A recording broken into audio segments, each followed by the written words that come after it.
आशिया खंडातील सर्वात मोठी बाजारपेठ म्हणून ओळखले जाणारे मुंबई एपीएमसी बाजारातील सखल भागात पाणी साचरायला सुरुवात झाली आहे। प्रशासनानं नाले सफाईचा दावा केला असला तरी नाल्यातील गाळ अजूनही रस्त्यावर पडून असल्यानं पाण्याचा निचरा होत नाहीये। तर आशिया खंडातील सर्वात मोठी बाजारपेठ म्हणून ओळखले जाणारे मुंबई एपीएमसी बाजारात आता सखल भागात पाणी साचायला सुरुवात झाली आहे।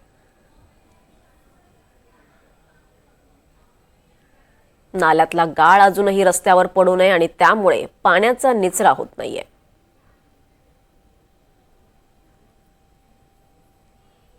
नवी मुंबईमध्ये सकाळपासूनच मुसळधार पाऊस पडतोय आणि त्याचा परिणाम आता असा झालेला आहे की नवी मुंबईच्या सखल भागांमध्ये पाणी साचण्यास सुरुवात झालेली आहे। आपण आता उभे आहोत वाशीतील एपीएमसी मार्केटमध्ये, जे आशिया खंडातील सगळ्यात मोठं मार्केट म्हणून ओळखलं जातं आणि तिथे देखील आता काही प्रमाणामध्ये पाणी साचण्यास सुरुवात झालेली आहे। एपीएमसी हा नेहमीच सखल भाग असल्यामुळे इथे नेहमीच पाणी साचण्याची समस्या असते आणि इथे तुम्ही पाहू शकता की एपीएमसीच्या जे भाजीपाला मार्केट आणि जे फळ मार्केट आहे त्या फळ मार्केटच्या ठिकाणी आता त्याच्या जे एंट्री पॉईंट्स आहेत त्या एंट्री पॉईंटला पाणी साचायला आता सुरुवात झालेली आहे।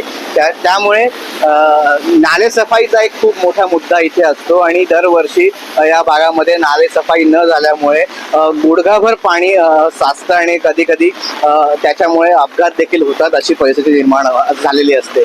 यावर्षी महापालिका आणि एपीएमसीने असा दावा केला होता की ते ही नाले सफाई पूर्ण करतील पावसाळ्यापूर्वी, परंतु आता जर का तुम्ही पाहिलात तर काही ठिकाणी नाल्यातून पाणी जरी वाहत जात असतं तरी सुद्धा एपीएमसी मधला जो कचऱ्याचा विषय आहे त्या कचऱ्यामुळे इथे मोठ्या प्रमाणामध्ये गाळ साचतो आणि त्या गाळ साचल्यामुळे इकडे पाणी तुंबण्याची खूप मोठी समस्या निर्माण होते।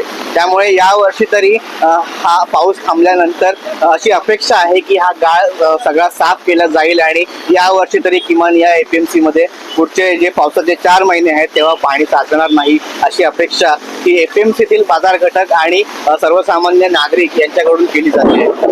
मी प्रथमेश गडकरी, नवी मुंबईसाठी NDTV मराठी।